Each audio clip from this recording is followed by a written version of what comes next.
வணக்க மக்களே. நம்ம கார்த்திக் கதையில நவம்பர் 19 என்ன நடக்க போகுது அப்படிங்கறத பத்தி தாங்க இந்த வீடியோல இப்ப நம்ம பார்க்க போறோம். இந்த வீடியோவுக்கு மறக்காம லைக் பண்ணிக்கோங்க. நீங்க லைக் பண்றதுதான் எங்களுக்கு அடுத்த வீடியோ போடுறதுக்கு ரொம்பவே இன்ட்ரெஸ்டிங்கா இருக்கும். சோ மறக்காம லைக் பண்ணிட்டு இந்த வீடியோவை பாருங்க. என்ன நடக்குது அப்படின்னு பாத்துக்கிட்டீங்கன்னா, நம்ம பாட்டிய வந்துட்டு ஆயுதத்தால தாக்கிடுறாங்க அந்த காளியம்மா. இதனால பாட்டி தட்டு தடுமாறி கோவிலுக்கு வந்துகிட்டு இருக்காங்க. அதே நேரத்துல அந்த காளியம்மாள் போயிட்டு அந்த முத்துவேல் சிவனாண்டிய பாக்குறாங்க. அப்ப முத்து கேக்குறாரு, என்ன போன காரியம் சக்சஸா?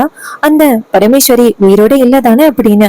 அதுக்கு காளியம்மா சொல்றாங்க, இல்ல, நான் ஒரு தடவை அவளை ஆயுதத்தால தாக்கினேன்.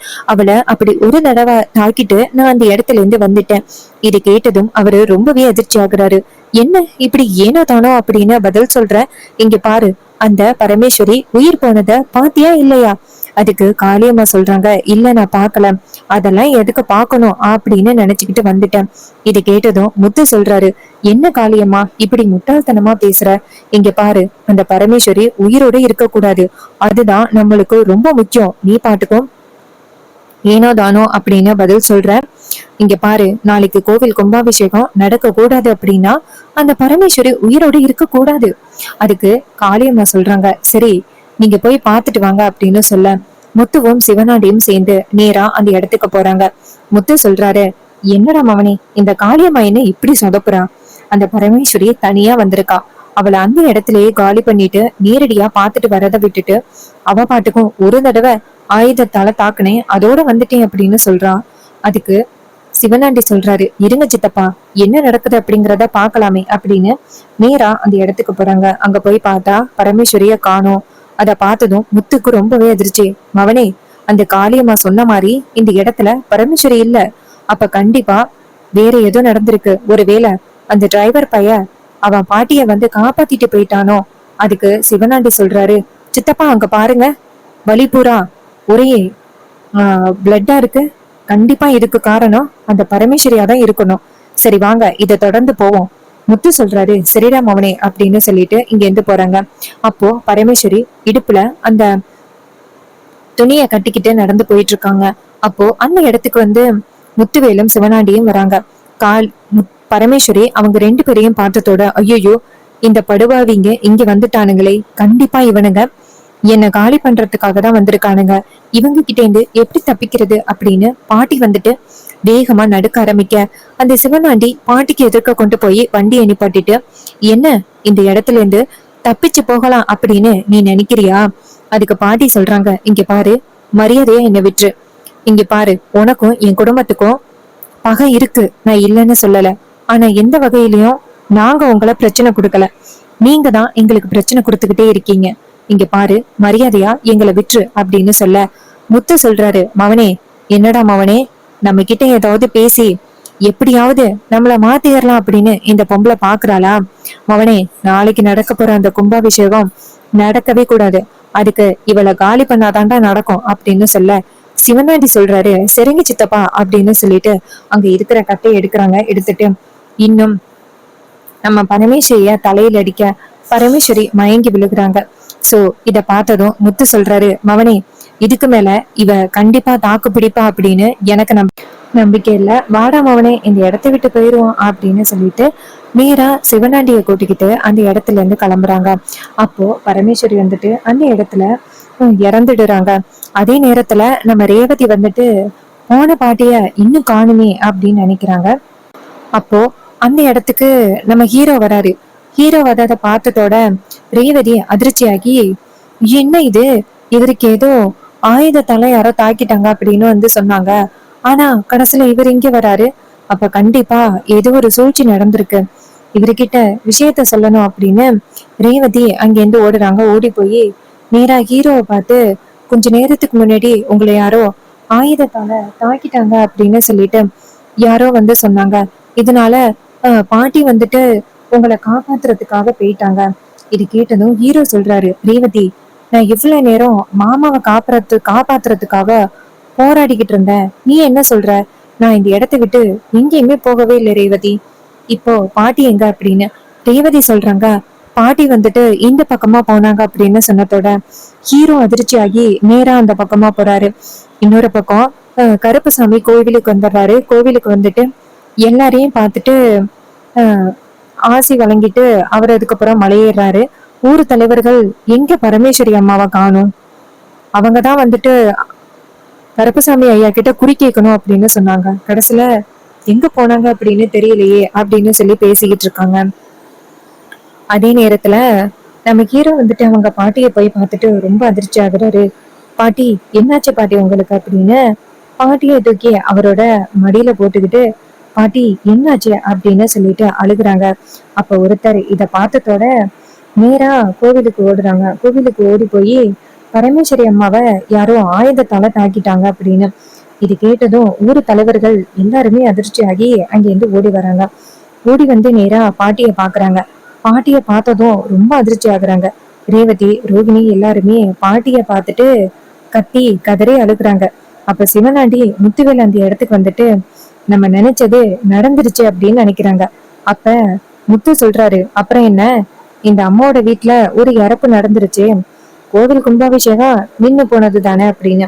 அப்போ ஊர் தலைவர் முத்துவை பார்த்து, ஏண்டா உனக்கு கொஞ்சம் கூட மனசாட்சியே இல்லையா, பாவம் அம்மா இப்ப கோவில் கும்பாபிஷேகத்தை எப்படியாவது நடத்தணும் அப்படிங்கிற ஆசையிலேயே உயிர் விட்டுட்டாங்க, ஆனா கொஞ்சம் கூட மனசாட்சியே இல்லாம இப்படி பேசுற, நீ எல்லாம் என்ன மனுஷன் அப்படின்னு சொல்லி பேச அதுக்கு முத்து சொல்றாரு, இங்க பாருங்க, நான் உண்மையை தானே சொன்னேன், கோவில் கும்பாபிஷேகம் இனிமே எங்க நடக்க போகுது அப்படின்னு. இதை கேட்டதும் நம்ம ஹீரோ சொல்றாரு, இங்க பாரு, இதுக்கப்புறம் ஏதாவது பேசினா அவ்வளவுதான் அப்படின்னு. ஊர் தலைவர்கள் ஹீரோவை பார்த்து, தம்பி எங்களை மன்னிச்சிருங்க தம்பி, ஏற்கனவே கும்பாபிஷேகம் நடத்தணும் அப்படின்னு சொல்லி ரெடி பண்ணோம், ஆனா திடீர்னு அபிராமி அம்மாவுக்கு என்னமோ ஆகிருச்சு, இதனால கும்பாபிஷேகம் நின்னு போச்சு, இப்ப மறுபடியும் பரமேஸ்வரி அம்மாவுக்கு இப்படி ஆகிருச்சு, எங்களால கொஞ்சம் கூட நம்பவே முடியல, பாவம் அப்படின்னு சொல்லிட்டு ரொம்ப வேதனையோட பேசுறாங்க.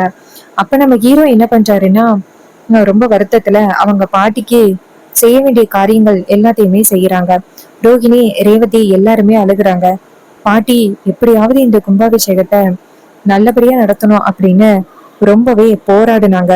ஆனா கடைசி வரைக்கும் பாட்டியால இந்த கோவில் கும்பாபிஷேகத்தை சரியா நடத்த முடியாம போயிருச்சு, பாட்டி ரொம்ப பாவம் அப்படின்னு சொல்லிட்டு பொண்ணுங்க எல்லாருமே ரொம்ப வேதனையோட பேசுறாங்க.